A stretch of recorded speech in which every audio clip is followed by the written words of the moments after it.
Welcome back.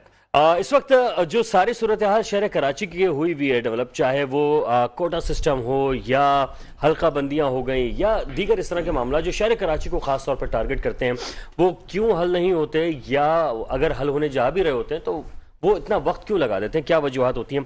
Tahir साहब, क्या लग रहा है सर आपको? देखिए, जो कराची के दावेदार हैं, जो कराची को क्लेम करते हैं, अगर वही कराची के साथ सौतेली माँ का सलूक करें, जैसे ताहिर साहब ने बताया कि एमक्यूएम की जो तारीफ इन्होंने की, तो उसी को मैं लेके आगे चलूंगा कि अब उनको ना कराची के नौजवानों की पड़ी है, ना उनको कराची की पड़ी है, उनको सिर्फ अपनी ही पड़ी है। मैं तो ये कहूंगा कि वो कहते हैं ना कि टू लेट किराए के लिए खाली है। तो इस वक्त एमक्यूएम का वो हिसाब हो गया, कराची के लोग जो है उससे बदजन हो गए हैं एमक्यूएम से, और उनका जो देखे फिर लोग कहाँ वोट डालें? उनको इस इलेक्शन पार्टी को पता चल जाएगा, पीपल्स पार्टी को वोट दें। नहीं, मैं कह रहा हूं कि एमक्यूएम को इस इलेक्शन में पता चल जाएगा। और देखिए, पाकिस्तान की जो निजात दहिंदा है ना इस वक्त, जो हमारी इकोनॉमी का बेड़ा गर्क हो चुका है, आज हम ऑलमोस्ट डिफॉल्ट हो चुके हैं। आज हमारी मैशत जो है 2% जीडीपी भी नहीं चल रही है, जब 6% ग्रोथ के साथ हमारी इकोनॉमी चल रही थी।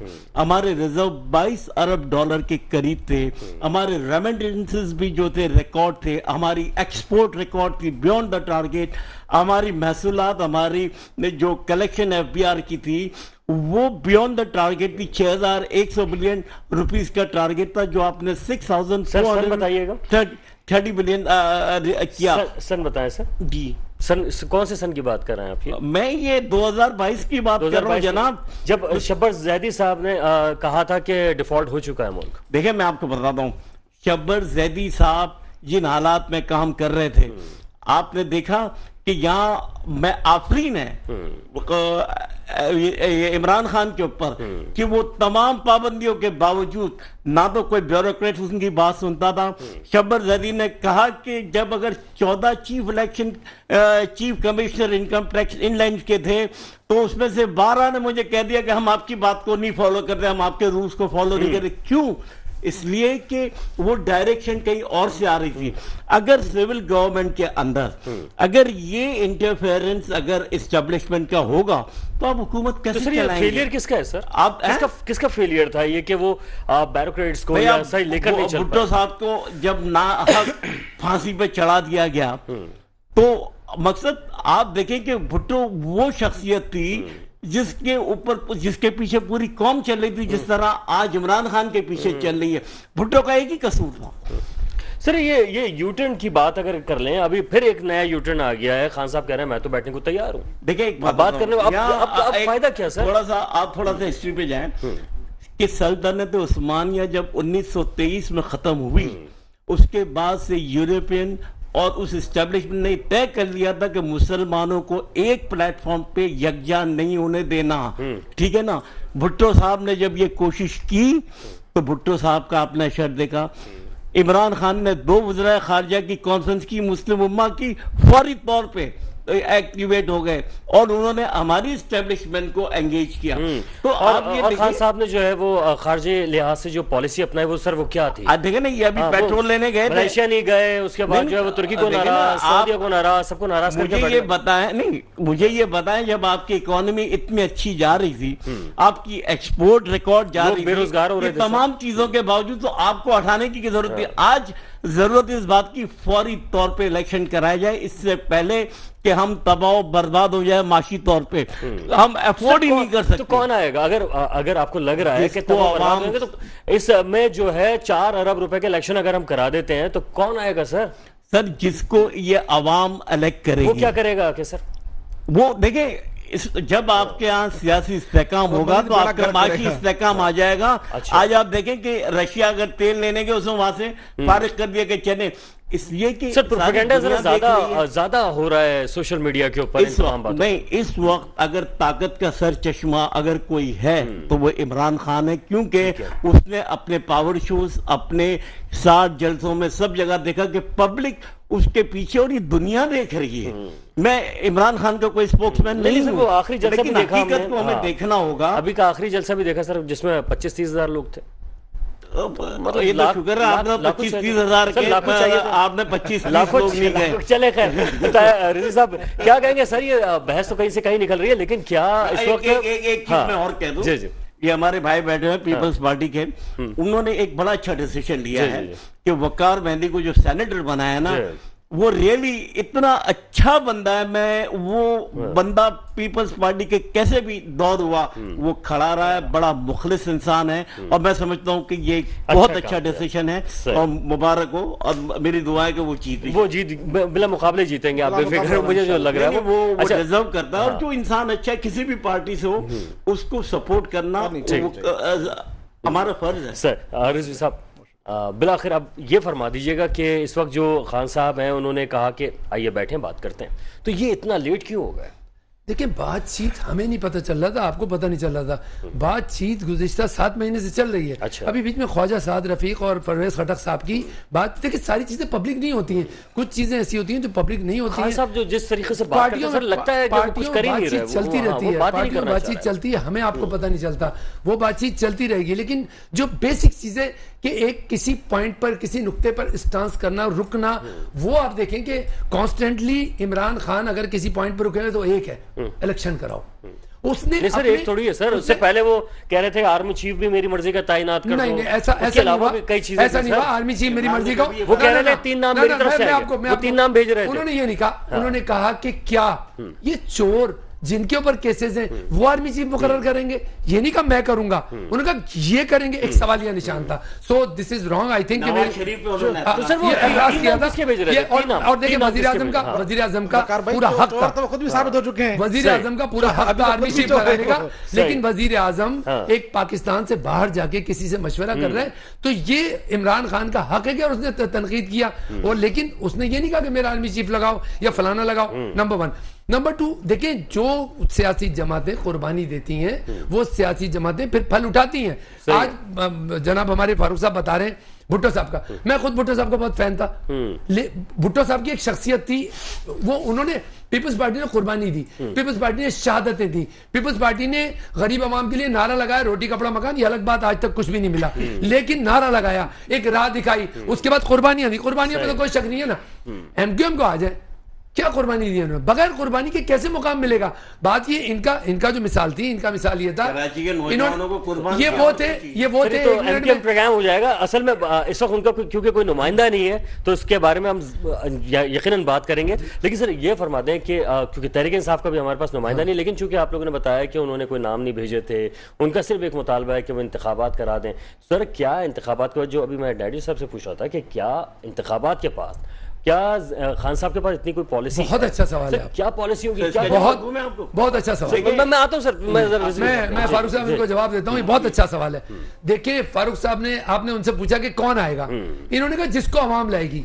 आई एग्री भाई साहब, बात यह है कि एक आदमी बीमार है और उसका जो हल होना है बीमारी का, डॉक्टरों ने कह दिया है कि आपने करना है बाईपास, और आप ये कह रहे हैं कि नी इसको स्टेंट लगा दो, तो भाई मरीज की तो जिंदगी खतरे में पड़ गई ना। इस वक्त देखिए मसला ये नहीं है, मेरा मसला ये नहीं है कि तहरीक इंसाफ आए, नवाज लीग आए या पीपल्स पार्टी आए, मैं अवाम हूं, तजिया निगार एक अवाम में से होता है, वो अवाम होता है, मैं अवाम हूं, मेरा ख्याल ये मेरा तजिया है, हो सकता है गलत भी हो सकता है सही भी हो, जात अल्लाह की जानती है कि क्या होगा, बट व्हाट इज पोजीशन के जो हमारा एक जहन कहता है, नजरिया कहता है, इस वक्त ओनली वन सोल्यूशन, वो है इलेक्शन। अब आपने एक बात कही कि जी इलेक्शन के बाद क्या होगा, इलेक्शन के बाद कुछ नहीं होगा, एक आपकी स्टेबिलिटी आएगी, दूसरे मुल्कों को पता होगा अब जो गवर्नमेंट आई है 5 साल के लिए आई है, आइदर वो पीपल्स पार्टी हो, आइदर वो नवाज लीग हो, आइदर ये 13 जमातें दोबारा आ जाए। सर इस वक्त मसला ये, इन्वेस्टर शेकी हुआ है, आप यकीन करें ये नहीं पता होता, एक आम आदमी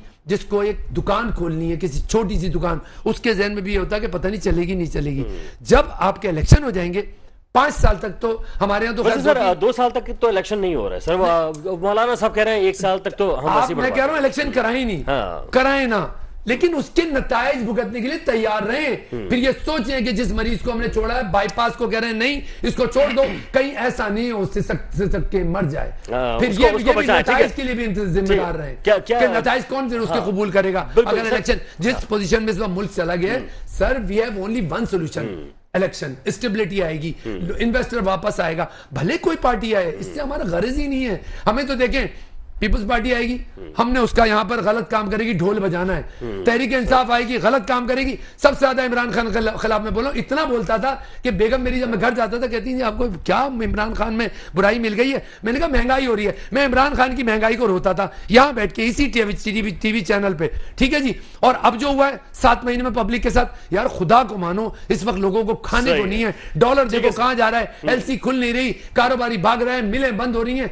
अभी भी आप ये कहा जा रहा है, ये क्या अब आप ये बता दें कि ये क्या पिछले हुकूमत का किया जा रहा है या आप लोगों का है? आखिरी बात वकार, अगर ये इतने ताकतवर है, 40 साल पुरानी जमात जिसने कुर्बानी दी, 40 साल पुरानी जमात जिसका 3 मरतबा वजीर आजम बन चुका है। यार एक बात बताएं, जो आदमी एक जानता है जिसके पास डिग्री होती है वो तो कॉन्फिडेंट होता है, डर क्यों रहे? हाथ कंगन को हर्षी क्या है, सामने खड़ा हो तो फारसी क्या है। बिल्कुल सही। तो ताहिर साहब के लिए मुझे बड़ी इज्जत है, तजज़ियाकार है, लेकिन ताहिर साहब ने अपनी बात का खुद ही जवाब दे दिया। अभी फौरन कह रहे थे कि एक ही हल है जी, इलेक्शन। मरीज बाईपास से बैठा हुआ है, इलेक्शन करवाएं वरना ठीक नहीं होगा। अब खुद ही कह रहे हैं कि जी इमरान खान के दौर में बड़ी महंगाई थी, मैं खुद उनके खिलाफ बोलता था। तो भाई 3.5 साल, पौने 4 साल उसी की गवर्नमेंट रही ना, उन्हीं की गवर्नमेंट में महंगाई तो आपने कंटिन्यू क्यों? आपने ये नारा लगाया था कि हम इस महंगाई को खत्म कर देंगे। पीडीएम जो नारा लगा के निकली है वो ये था, इसलिए तनकीद ज्यादा हो रही है। सिर्फ 6 और 8 महीने में आप कहते हैं कि जी महंगाई कितना अर्सा चाहिए? 200 से 100 रुपए। कितना अर्सा चाहिए? टाइम तो लगता है। कितना? चीजें जब खराब 8-10 साल या वही 14 साल जो अभी सिंध हुकूमत ले चुकी है। नहीं, टाइम तो लगता है, लेकिन सियासी मामलात में ऐसा नहीं कि फौरन जादू की चढ़ी है जी हो जाए बस हो जाएगा, तो टाइम तो लगेगा।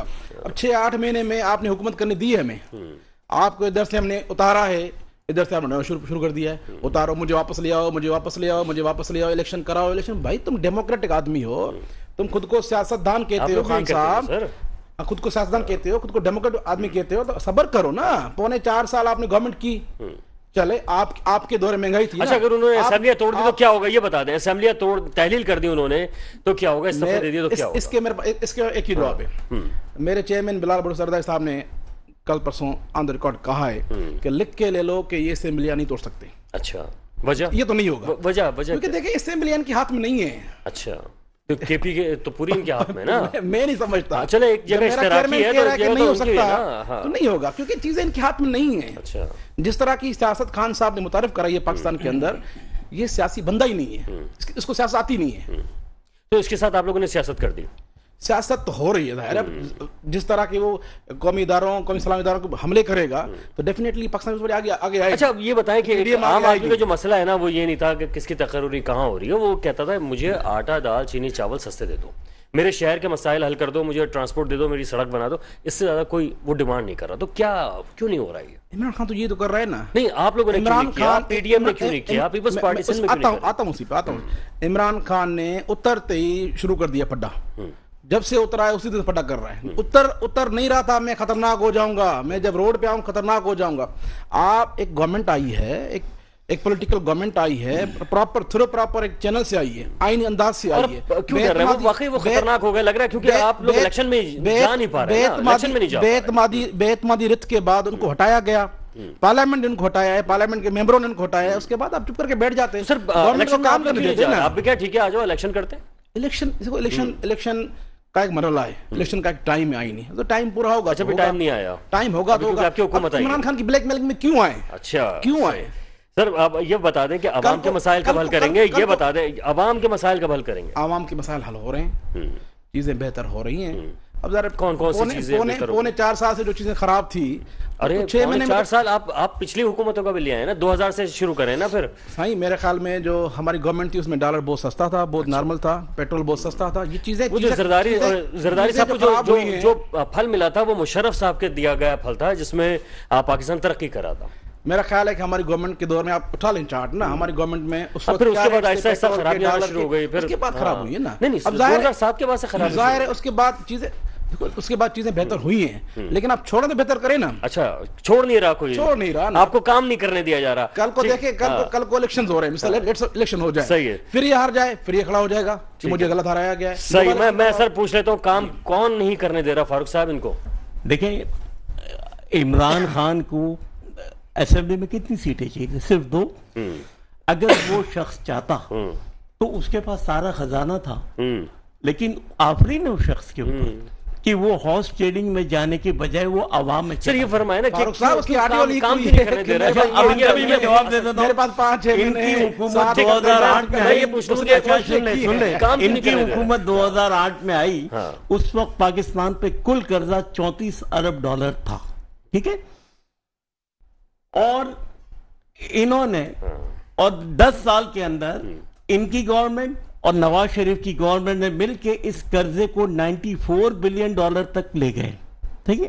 सर ये किस कर्जे की बात कर रहे हैं सर आप? मैं ये IMF के कर्जे सर, की बात कर रहा ये हूं। कर्जे की फिगर मुझे तो गलत लगी, देखिए सर। इन्होंने किया क्या है, मैं आपको बता रहा हूँ मैं ना। मुतफिक। ये जब 2018 तक इस कर्जे को 2008 से 18 तक इस कर्जे को 34 अरब डॉलर से लेके 94 बिलियन डॉलर पे लेके, जो ऑन रिकॉर्ड है, ठीक है ना, ये डॉक्यूमेंटेड है। जहां तक मेरी याददाश्त काम कर रही है, कोई 21 अरब डॉलर जो है वो पाकिस्तान पे कर्ज था। नहीं तो फर्स्ट टाइम सुन रहा हूं। 21 अरब डॉलर। एक्सक्यूज मी, 21 मैं आपको बता रहा हूँ 1947 से लेके 2008 तक पाकिस्तान पे 34 अरब डॉलर था। जब मुशर्रफ थे उस वक्त 39 बिलियन डॉलर था, लेकिन सर, आप मुशर्रफ चेक ने कीजिएगा 5 अरब डॉलर रीपेमेंट किया और वो IMF के प्रोग्राम से बाहर आया। और जब जरदारी साहब को हुकूमत दी उस वक्त पाकिस्तान पे कुल 34 अरब डॉलर का कर्जा था। ये ऑन रिकॉर्ड है, अब कितना, ठीक है ना। अब कितना कर्ज है? अब देखें, जब इमरान खान ने 2018 में हुकूमत संभाली तो फौरी तौर पे 9.2 बिलियन डॉलर की डिमांड आ गई IMF से कि ये भरें, सर, ठीक है अभी ना। कितना कर्ज इस वक्त आपको तकरीबन 34 अरब डॉलर चाहिए फौरी तौर पे इस क्राइसिस से निकलने के लिए। सर 51 अरब डॉलर जो है कर्जा है, जिसमें से जो 21 अरब डॉलर है वो तमाम सियासी जमातों ने लिया था। खान साहब जो है उन्होंने तकरीबन जो है वो 28 और 30 के आसपास जो है वो कर्ज लिया। मैं इसका मैं चाहूंगा कि आप भी फिगर देख लें। उसमें वो पैसे भी शामिल है 9.2 बिलियन डॉलर और उसके अलावा मजीद भी है। और जो आपको एक चीज और बताऊं, देखें 6100 बिलियन रुपीस का जो महसूलात FBR का जो टारगेट था उसमें यह तय हुआ था कि 3000 अरब रुपए जो है वो IMF की रीपेमेंट में जाएंगे और 3100 अरब रुपए जो है वो डेवलपमेंट में जाएंगे। और मैंने एक चीज और कही थी, मेरी फोरकास्ट थी कि अगर अगला माली साल इनको मिल जाता PTI को तो वो FBR के महसूलात में 8000 अरब रुपए टारगेट रखते और वो आराम से अचीव कर लेते, जबकि PDM की गवर्नमेंट ने 7400 का टारगेट रखा है जो अभी वो अचीव नहीं कर पा रहे। मैं एक ब्रेक के बाद आता हूं और चाहूंगा कि जो भी फिगर्स बताई जाएं वो सोशल मीडिया वाली ना बताई जाएं, जो स्टेट बैंक वाली है वो बताई जाए। सर एक छोटा सा ब्रेक है, ब्रेक के बाद वापस आते हैं, कंटिन्यू करेंगे हम। बिल्कुल हम कंटिन्यू करेंगे, हमारे साथ रहिएगा। Welcome back. इस वक्त पाकिस्तान पे कर्ज है, अगर 1 रुपए का भी कर्ज है तो क्यों है, और इसको नहीं होना चाहिए था। पाकिस्तान को अगर आज़ादी चाहिए सही मायनों में तो कर्ज उतारने होंगे, और कर्ज किस तरह से उतर सकते हैं रिजवी साहब? इस वक्त कर्ज उतारना है और ज़रूरी भी है ताकि हम खुद मुख्तारी से अपने फैसले कर सकें। हम वैसे आज़ादी नहीं ले सकते किसी से जब तक कि हम मकरूज हैं। तो सर मकरूज कैसे हम उससे निकल सकते हैं? देखें, इसकी ट्राई पहले भी हुई थी, लेकिन बात यह कि नीयत अच्छी नहीं थी। इससे पहले एक स्कीम आई थी, आपने सुना था नवाज शरीफ की, कर्ज उतारो मुल्क संवारो, ठीक है ना। काश उस वक्त अगर सिंसियरिटी से कर्ज के बारे में सोचा होता, उस वक्त भी उस कर्ज उतारो और मुल्क संवारो में अपनी जेब संवार ली गई। हर दौर में जब भी मुल्क के लिए सोचा गया सबसे पहले अपनी जेब संवारी गई। मैं मेरे भाई बब्बर की एक बात का जवाब दूंगा। इन्होंने कहा जी इन्होंने खुद ही अपनी बात की नफी कर दी कि इमरान खान के दौर में महंगाई थी, और अब मैं इनसे सिर्फ ये पूछ रहा हूं 7 महीने में इन्होंने कहा हम क्या करते। 7 महीने में नैब का कानून बदल गया। 7 महीने में जो आदमी रात को जो है उस पर फर्द जुर्म आयद होनी थी वो वजीर आजम बन गया। 7 महीने में सारे जितने चोर उचक्के 11,000 अरब के कर्जदार थे सबके केस माफ हो गए। आवाम को 2 रुपए नहीं मिल सके। तो इनकी बात का जवाब करके फिर दोबारा कर्ज पे आ रहा हूं। देखिए, कर्ज उतारने के लिए मुल्क की एक्सपोर्ट बढ़ानी पड़ेगी। कर्ज उतारने के लिए सबसे पहले मैं इस प्यारे भाई से अपनी दरखास्त करूंगा, सबसे पहले ही अपनी पार्टी की क़यादत को जाके हाथ जोड़ के मेरी तरफ से स्क्रीन पे कि सिंध में करप्शन खत्म करो। अभी भी आपको पता है मटियारी में कितना बड़ा केस हुआ है, पैसे निकाले अभी उसने उठाया। यानी सिंध में करप्शन की यह हालत हो गई है। मैं कान पकड़ रहा हूं, डीसीओ की हालत ये, वो डीसी से जब एडिशनल सेक्रेटरी पे आते हैं ना तो उनकी कोशिश होती है डिपार्टमेंट को बेच के निकल जाए। मैं इस प्रोग्राम में बैठ के मेरे भाई को प्रोग्राम खत्म हो जाए, इनको बताऊंगा सिंध गवर्नमेंट के कितने अदारों में इस वक्त आज की रात में भी करप्शन हो रही है, कल दिन में भी हो रही है। इस जब तक ये करप्शन नहीं खत्म होगी, कर्जे नहीं उतरेंगे। इसकी मिसाल ये, आपने एक टंकी रखी, आपने ऊपर से एक बाल्टी पानी डालते जाए, नीचे से 1100 नल खोल दे, बाल्टी पानी क्या करेगी? बाल्टी डालते रहोगे खाली होगी, बाल्टी डालते रहोगे खाली होगी, जब तक कि उसकी लीकेज बंद नहीं होगी। आप लीकेज बंद करके एक गिलास डालोगे ना, वो रुकेगा। लीकेज बंद किए बगैर आप कौन करेगा सर? ये कौन करेगा? ये आपकी बात समझ में आ गई। बंद कौन करेगा इस लीकेज? बंद वो करेगा जो करप्शन कर रहा है। बंद वो करेगा जो, क्यों करेगा सर? बंद वो करेगा जिसने पंजाब और सिंध हाउस में एमपीएस को बंद किया था और पैसे बांटे थे। बंद वो करेगा जो बांट रहा है। बंद वो करेगा जो सिर्फ वजह क्यों बंद करेगा सर? अगर आपको लग रहा है सर, अगर आपको लग रहा है ऐसा कि ऐसा कर रहे हैं तो वो हुकूमत नहीं सर, तो वो हुकूमत में तो नहीं रहेगा ना अगर वो बंद कर देगा। अगर आपको ऐसा लग रहा है तो क्यों नहीं रहेगा? देखिए मेरी बात, पावर खत्म हो जाएगी। वकार भाई मैं थोड़ा मैं गारंटी दे रहा हूं कि इस मुल्क में वफाकी गवर्नमेंट से लेकर सिंध गवर्नमेंट से लेकर पंजाब गवर्नमेंट और सरहद की गवर्नमेंट, अगर ये लोग सीरियस हो जाएं और करप्शन खत्म कर दें, फिर बगैर किसी मेहनत के पाकिस्तान का 30 to 40% कर्जा उतर जाएगा। 30 to 40। बात सुने, इसमें वफाकी गवर्नमेंट में मैं शामिल कर रहा हूं। इन्होंने तो ये किया, जैसे ही ये वजीर आज़म बने ना, सबसे पहले तो इन्होंने कहा कि आपने सुना नहीं था, सुने अंकल, वो जरा मेरे दामाद की मशीनें आ रही हैं, थोड़ा निकाल दीजिएगा। वो मशीनें तो चटनी थी सर, चटनी थी। पाकिस्तान में जो करप्शन होती है आप सोच नहीं सकते। मैं जरा जवाब ले लूं कि हाँ, असल चीज मुल्क समझ जाएगा। असल चीज है कि कर्ज उतारना, और कर्ज उसी वक्त उतरेगा जब करप्शन रुकेगी, और करप्शन रोकने के लिए आप जैसे तमाम लोगों को आगे आना होगा। कैसे होगा बताएं? मैं ताहिर साहब की बात का जवाब दे दूं ना। ताहिर साहब ने बात कही मटियारी की, और साईं ने मटियारी साईं बहुत है, साईं ने बात की, फारूक साहब बात की नशर फरोज की। ये 2 केसेस अभी रिसेंटली हुए हैं। देखिए 2 केसेस अगर हुए हैं करप्शन के, तो उस पर फौरन सिंध गवर्नमेंट ने एक्शन भी लिया है। हमारी गवर्नमेंट का इदारा एंटी करप्शन, उसने जाके रेड किया है। उन्होंने जाके एक डीसी अरेस्ट हुआ, एक डीसी भाग गया। उसके बाद हमारी गवर्नमेंट ने फिगर्स जारी किए हैं कि भाई इतनी करप्शन हुई, इतने पैसे आए थे जो कि निकाल के इन लोगों के पास गए हैं। हमने छुपाया तो नहीं। अगर हमारी गवर्नमेंट या हमारे गवर्नमेंट के लोग या वहां के स्टेक होल्डर्स मुलवस होते इस मामले में, तो कभी बात मीडिया में नहीं आती। अच्छा, लेकिन इसका टेस्ट केस एक और भी तो था, जहां पे हम अक्सर जिक्र भी करते रहे, जो डेस्क हैं, वो जो 3000 वाली डेस्क थी, वो 39,000 की खरीदी जा रही थी, वो एक करप्शन थी। तो हम ये सोचते हैं फिर कि जब बसेस कराची में आ रही हैं तो उसके ऊपर क्या होगा, जब रोड्स बनाई जा रही होंगी जो कि गैर मयारी रोड्स बनाई जा रही हैं, उनमें क्या हो रहा होगा, क्या करप्शन हो रही होगी? ये फिर शक तो जरूर जाएगा। देखिए जी, रोड्स कराची की जहां तक बात है, मेरे ख्याल में मुर्तज़ा वहाब को आप दाद पेश करें। टूटी हुई रोड्स बना रहे हैं। मुर्तज़ा वहाब कराची का बेटा, या वो रोड दोबारा टूट रही है। मुर्तज़ा वहाब कराची का बेटा है, सुने ना मेरी बात सुने। मुर्तज़ा वहाब कराची का बेटा है और अच्छी मेहनत कर रहा है, बहुत अच्छी मेहनत कर रहा है। देखिए रोड्स का मसला ये है कि 2-2.5 महीने की जो मुसलसल बारिश हुई है, अभी की सब बारिश हो गई, खत्म हो गई, दोबारा जो बनाया ना रोड, जो 2-2.5 महीने की बारिश हुई है, उसमें तो पूरे घर टूट गए, खड़े घर गिर गए। अभी जो बारिशों के बाद क्या हालत उन्होंने रोड्स बनाई ना, वो रोड एक हफ्ते में नहीं चल पाई। अभी आप जाके यूनिवर्सिटी रोड देख लीजिए, अभी आप जाके कयूमाबाद वाली रोड देख लीजिए, ये तमाम रोड जो है वो उनका हशर नशर हो चुका है। मेरे ख्याल में ऐसा नहीं है। बल्कि हमने तो एक बात करता हूं कि मेट्रो टीवी की टीम भेजें, कल ही भेजें। मैं बात करूंगा मुर्तज़ा वहाब साहब से, आप विजिट करें। ये मेरे ख्याल में आपके पास डिसइंफॉर्मेशन है। चले ठीक है, वो ये तो क्योंकि मैंने खुद देखा है, मैं वो बता रहा हूँ। अच्छा, मैं ये कह रहा था कि पहले भी हमने एक कहा था कि बिलावल साहब जो है उनकी पार्टी को नुकसान पहुंच रहा है उन लोगों से जो मुनासिब काम नहीं कर रहे हैं। तो जरा हमने कहा था कि आप चिंची रिक्शे में बैठ के जरा शहर कराची के मुख्तलिफ रोड्स का सर्वे करें, लेकिन अब ये कहेंगे वो अपनी उसी गाड़ी के अंदर जरा कयूमाबाद रोड का सर्वे कर लें, या फिर जो यूनिवर्सिटी रोड है उसका सर्वे कर लें। उनको जितने जम्स आएंगे उनको अंदाजा हो जाएगा कि एक आम आदमी का क्या हाल है। वकार भाई, मेरे ख्याल में कराची में जो तरक्की इन 5 सालों में हुई है, पीयूष पाटिल ने की है, मेरे ख्याल कर तरक्की है। अच्छा, आप भी मुस्कुरा रहे हैं वैसे ये बात कहते हैं। हाँ, नहीं सही है, चलो। हमारा ताल्लुक इंटीरियर से, लेकिन मैं कराची में रहता हूँ। कराची के तकरीबन रोड्स बन गए हैं। तारिक रोड से लेके गुलशन इकबाल आप जाएं, गुलिस्तान जोहर जाएं, डीएचए के आसपास के जो एरियाज हैं, सेक्रेटरी के आसपास के एरियाज हैं, पीपल स्क्वायर बन गया है, मलीर में चले जाएं, गडाब में चले जाएं, लिहारी में चले जाएं। रोड्स का तो अल्हम्दुलिल्लाह बहुत अच्छा काम हुआ। हमने रोड्स बनते ही देखा था, उसके बाद अंडर पासेस बन गई हैं कराची के अंदर। बहुत सारी जो पुरानी ओवरफ्लाई ब्रिजेस जो पूरी नहीं हुई थी उनको मुकम्मल किया गया। अच्छा, आप इसका मुकाबला किससे कर रहे हैं?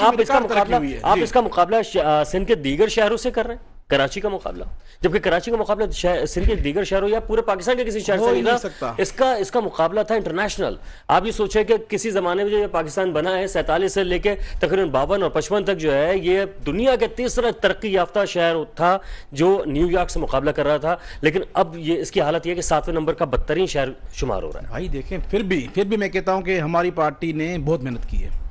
आप ही के शहर का, आप ही के शहर का बेटा, उसको एडमिनिस्ट्रेटर लाया गया, उसी पे आप हमारे दोस्तों ने एतराज किया।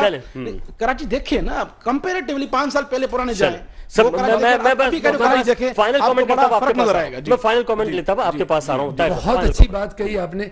देखिए बेसिकली मसला ये है, कराची का कंपेयर हम बाहर से तो कर ही नहीं सकते। छोड़ दे फ्रांस और हम कोई जापान से या टोक्यो से करेंगे। अरे भाई लाहौर से नहीं हो रहा।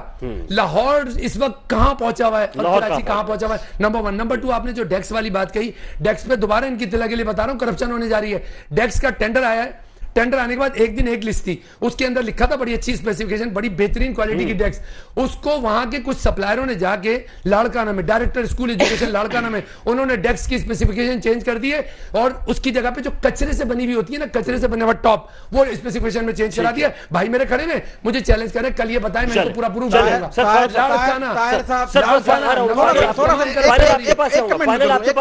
करप्शन होने जा रही है, बिल्कुल खत्म रह गया। देखिए मैं डॉक्टर कैसर बंगोली जब प्लानिंग कमीशन के मिनिस्टर थे सिंध में, ये उस वक्त की मैं बात कर रहा हूं कि उस वक्त उन्होंने मिल के चीफ मिनिस्टर कायम अली शाह के साथ मिल के सिंध के जितने भी ये इलाके हैं उनको बाईपासेस के थ्रू सारे वो हाईवेज बनने थे, मोटरवेज। ठीक है, कोई मलेशिया ने बनाना था, कोई चाइना ने बनाना, कोई किसी ने। अब हुआ ये कि वो कोई नहीं बन सके। इसकी वजह ये थी कि वहां से कोई किकबैक की कोई उम्मीद नहीं थी, इसलिए कि वो दूसरे थे। सिर्फ एक वो बन सका जो हैदराबाद से मीरपुर खास का। उसकी बुनियादी वजह ये थी कि नाहिद जो कि कायम अली शाह की बेटी थी, उसने उसमें इंटरेस्ट काफी लिया, डॉक्टर कैसर बंगोली। और उस वक्त जब ये सैलाब आया तो इन्होंने फाइनल कमेंट कीजिएगा मुख्तसर तरीन, आप कुछ बताना चाहते हैं? देखिए फारूक साहब ने जो बात कही, डॉक्टर कैसर बंगाली मेरे दोस्त हैं, ठीक है, बुजुर्ग हैं मेरे, उनसे हमने सीखा है। सही है। और जब वो एडवाइजर थे पीएनडी के, तो उन्होंने बहुत अच्छा काम किया। और पीपल्स पार्टी का जो 2008 का टेन्योर था, उस टेन्योर में एडवाइजर रहे वो, उन्होंने बहुत अच्छा काम किया। जाहिर है एडवाइजर तब काम करता है जब सीएम चाहता है, सीएम तब काम करता है जब पार्टी का सरबराह चाहता है। पार्टी की पॉलिसी है तरक्की कराना। सिंध के अंदर तरक्की हुई है, सिंध में तरक्की हुई है और बनी है, बिल्कुल तरक्की का सफर जारी रहना चाहिए। आप तमाम लोगों का बेहद शुक्रिया। और करप्शन को रोक के ही हम अपने कर्ज भी उतार सकते हैं। मुझे भी इजाजत दीजिएगा। अल्लाह हाफ़िज़।